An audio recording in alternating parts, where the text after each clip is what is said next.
Pero llegan a México y los psiquiatras mexicanos, no, es que parece que fuera otro paciente, ¿no? Solo llegan a México, comen tortilla, frijoles y ya volvía la estabilidad mental casi de manera automática. Ahora, a partir de los 20 inicia un gran proyecto para reformar la psiquiatría.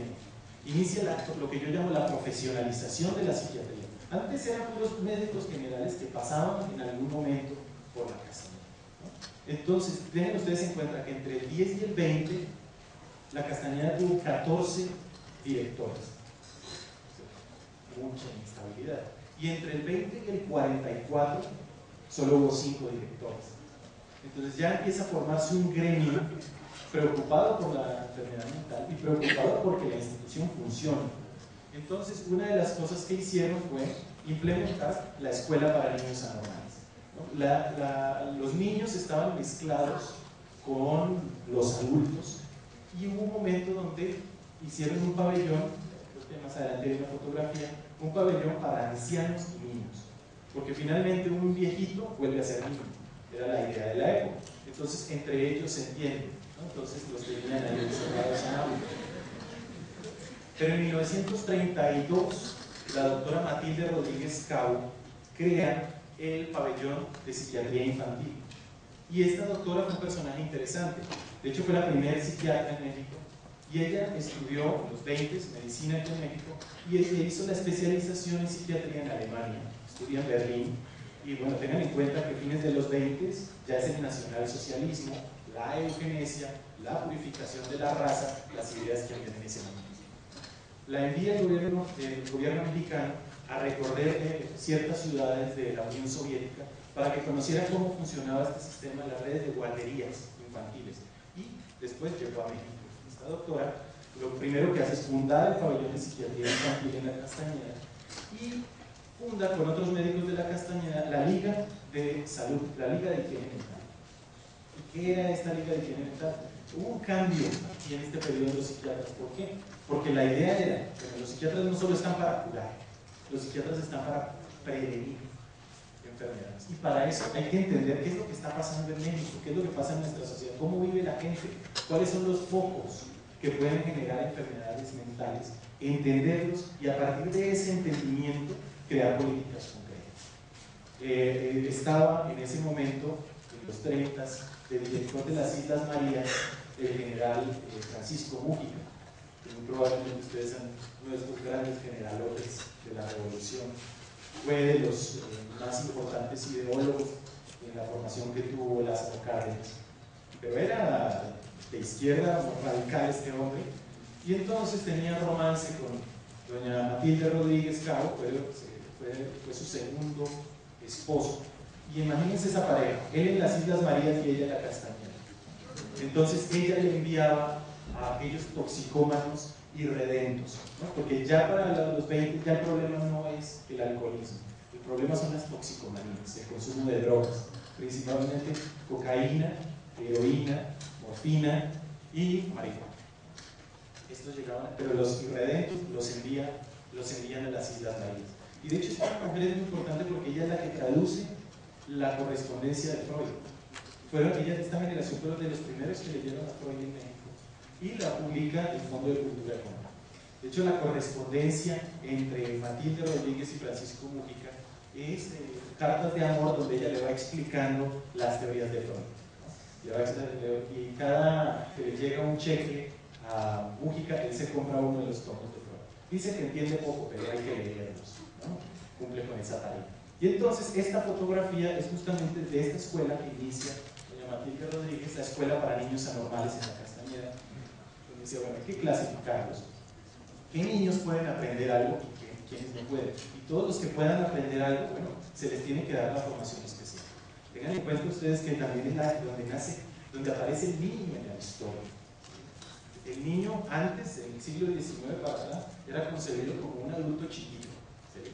Un sujeto ahí en formación, pero acá en México en la década de los 20, bueno, ya se dice que hay procesos muy distintos, tanto intelectuales como biológicos en el niño y en el adulto. Por lo tanto aparece la pediatría y aparece la pedagogía. Y aparece la psicología infantil como un campo. Esta era la foto que les mencionaba, donde están los niños y los viejitos en un mismo pabellón. Fíjense ustedes, todos están estrenando ropa.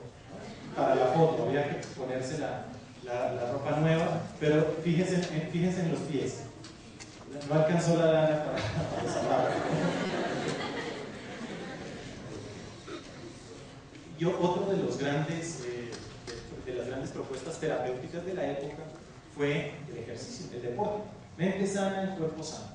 Era el lema. Y tengan ustedes en cuenta que con el gobierno de Calles se impulsa muchísimo el deporte.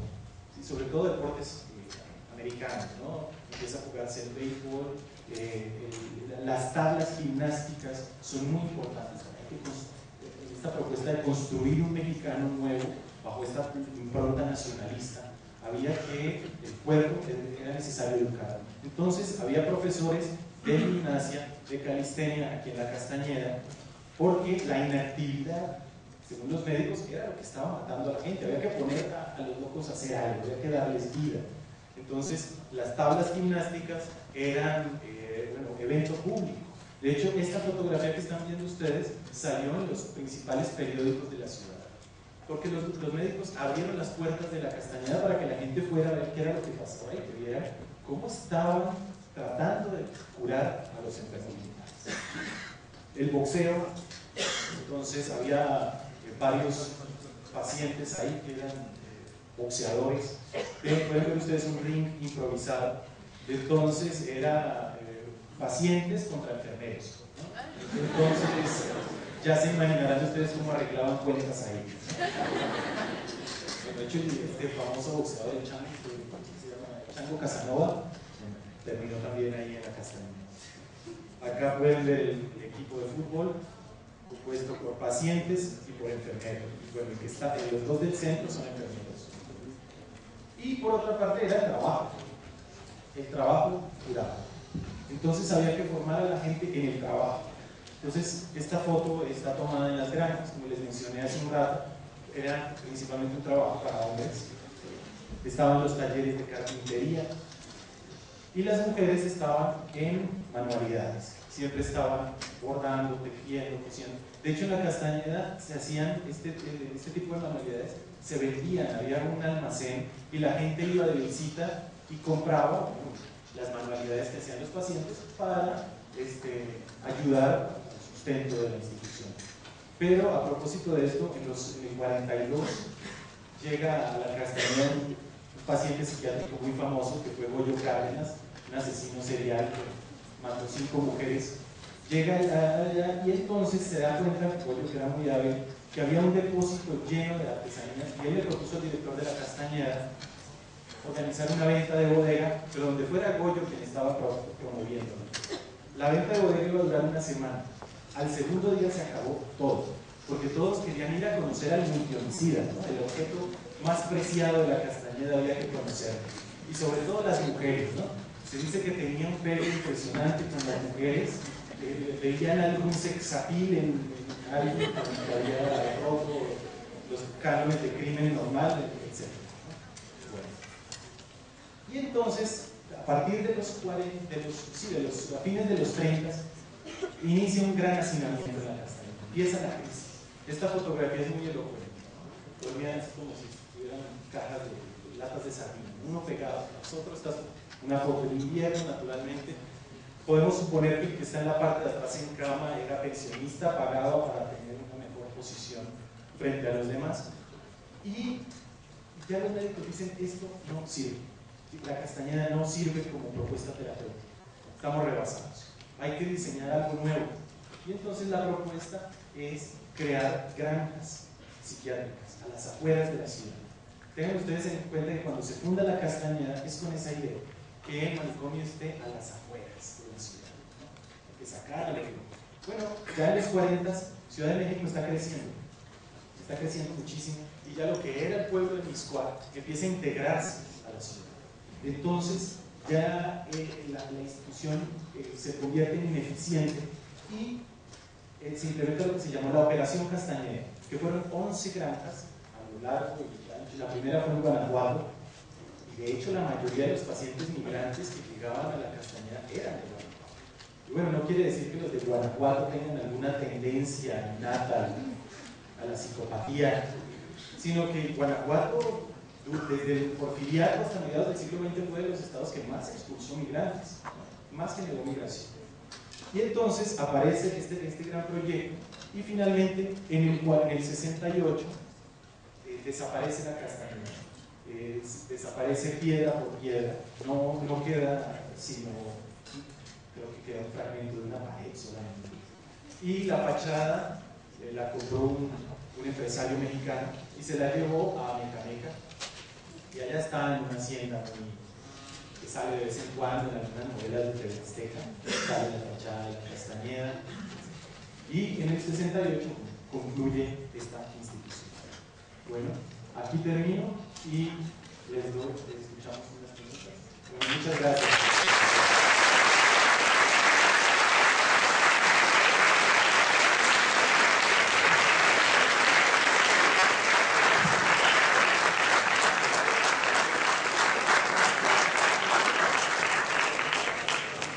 Bien, pues desde luego nos parece muy interesante la disertación que ha hecho el doctor Carlos Andrés Díaz Molina, porque nos refleja una serie de fenómenos importantes que se dieron pues en la época de don Porfirio, años finales, en la época de la Revolución, y pues que prácticamente se van a toda la mitad del siglo pasado y buena cantidad de la segunda mitad.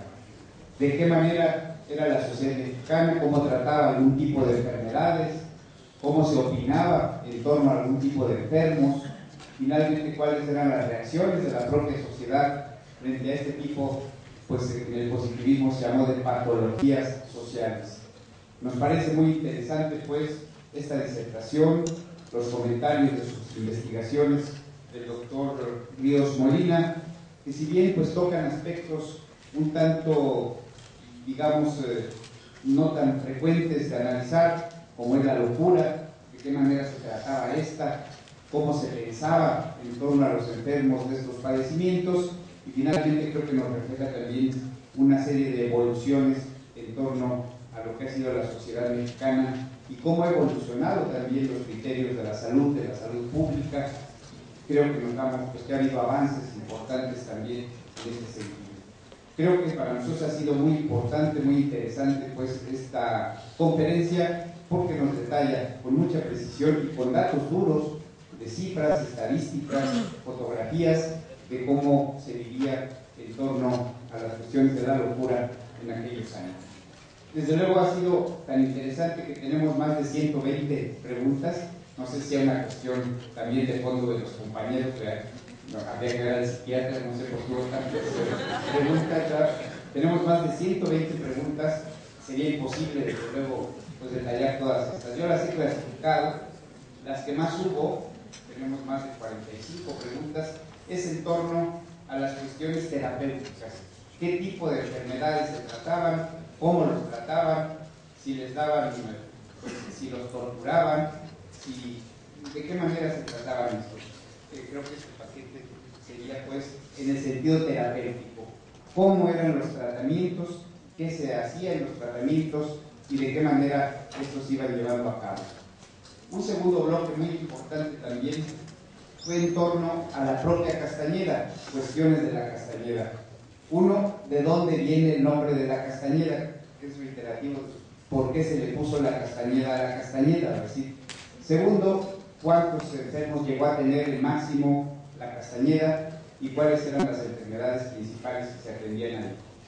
Veo también otra barra de preguntas importantes, es decir, si la especialidad de los médicos que atendían esto tuvo que ver con la formación de los médicos en la Universidad Nacional.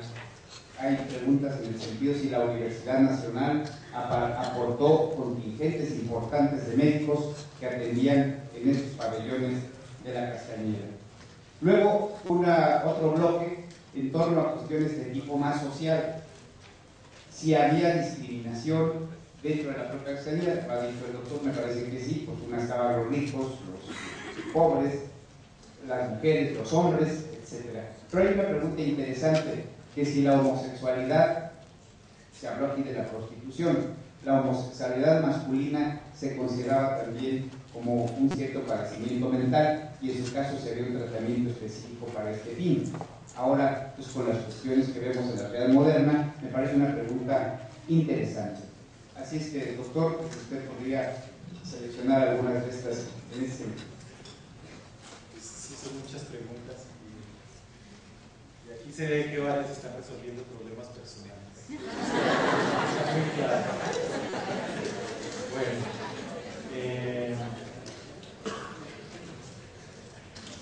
a ver, en cuanto a la terapéutica, hay varias preguntas sobre esto. Es que también depende en qué periodo estamos hablando. Porque piensen ustedes que el México de 1910 era muy distinto al México de Díaz Ordaz del 61. ¿Sí?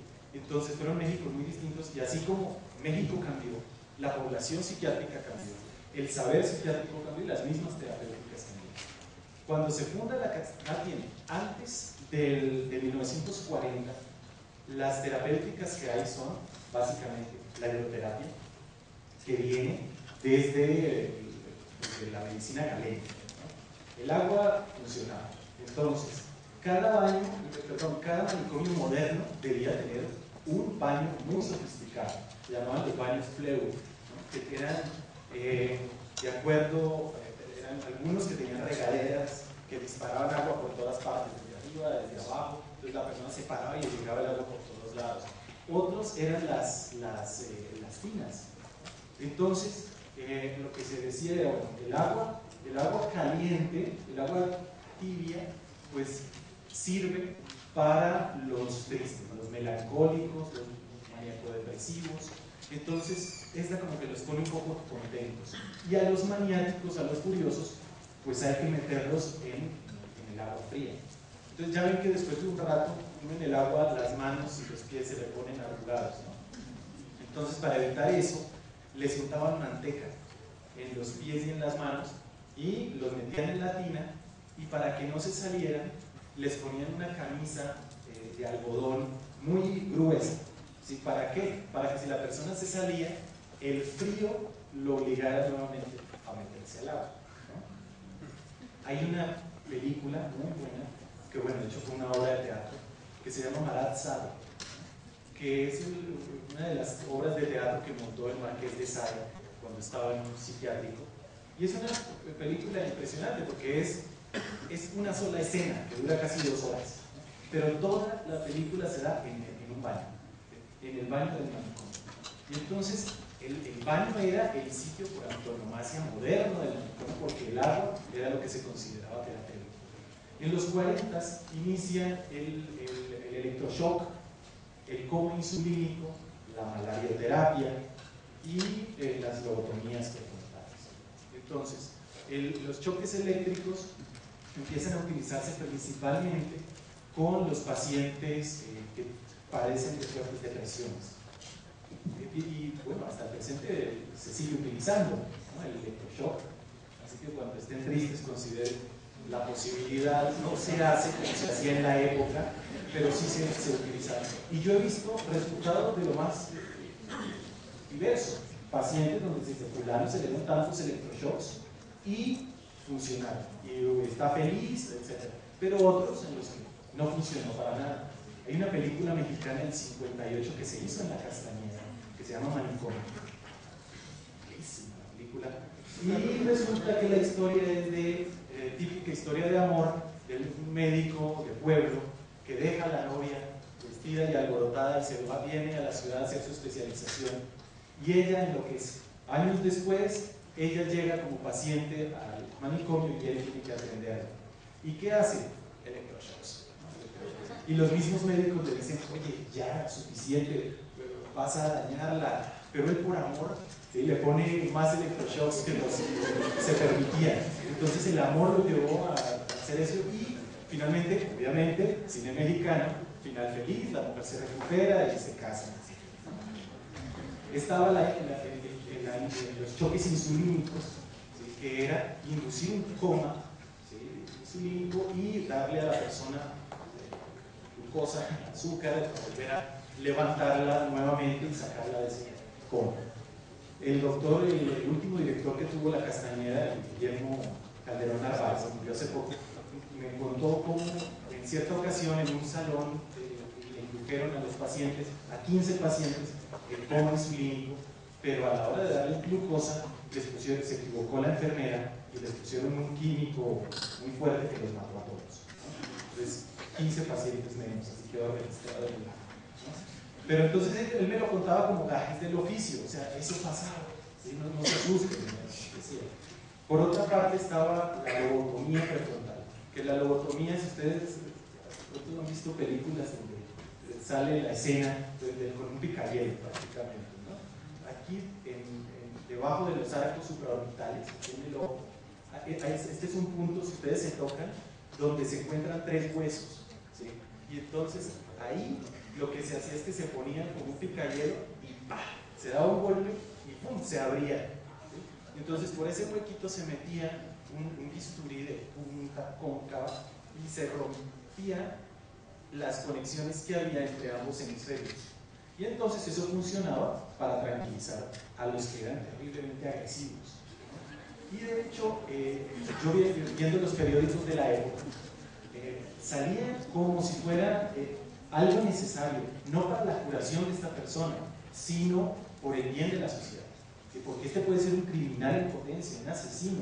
Entonces lo que hay que hacer es lobotomizar.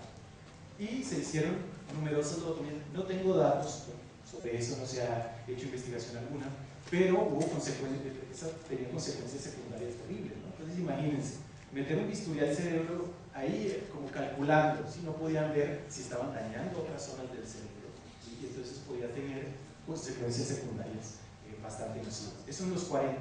Ya en los 50 aparece la clorpromacina, que es el primer antipsicótico, y ya empieza el boom de los psicofármacos, de los medicamentos. Y entonces ahí ya empieza a consolidarse la neurología como un área distinta de la psiquiatría. Ahí aparecen médicos como por ejemplo fue Dionisio Nieto, un exiliado español, que en la Castañeda le montan lo que se conoce como el pabellón piloto para investigación justamente en este tema.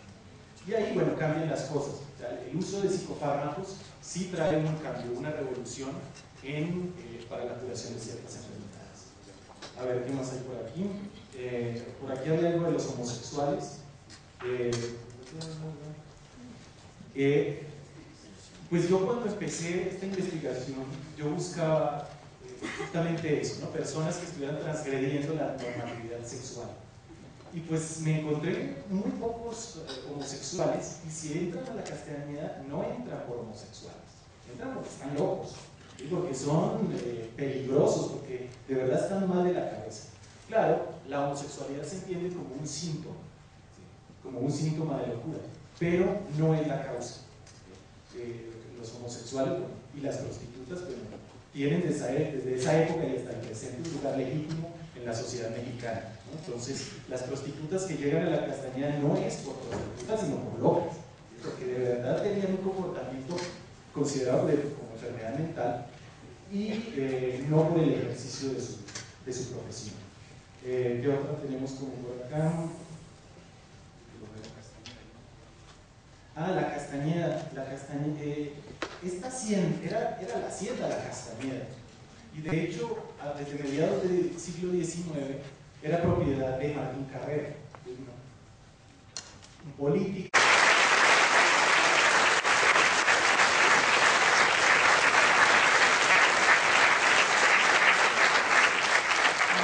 Seguramente, como compromiso del Colegio de Profesores del Seminario, la doctora Elsie ya estará pensando en la quinta semana, que será dentro de un año, para el tema sociojurídico. Afortunadamente, pues ha sido muy rico el estudio de los asuntos de la sociología general y jurídico, y seguramente, pues ya ustedes estarán seguramente en otra etapa de su formación. Muchas gracias a todos también por haber participado. No nos resta más que entregar un reconocimiento al doctor Carlos Andrés Ríos Molina a efecto de agradecerle su brillante participación.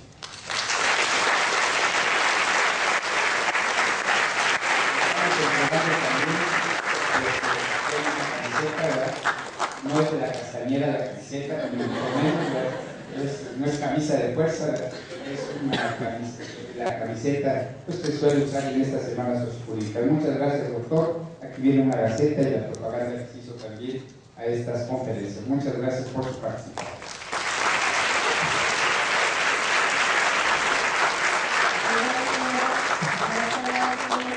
Agradece la participación del doctor Carlos Quintana Roca.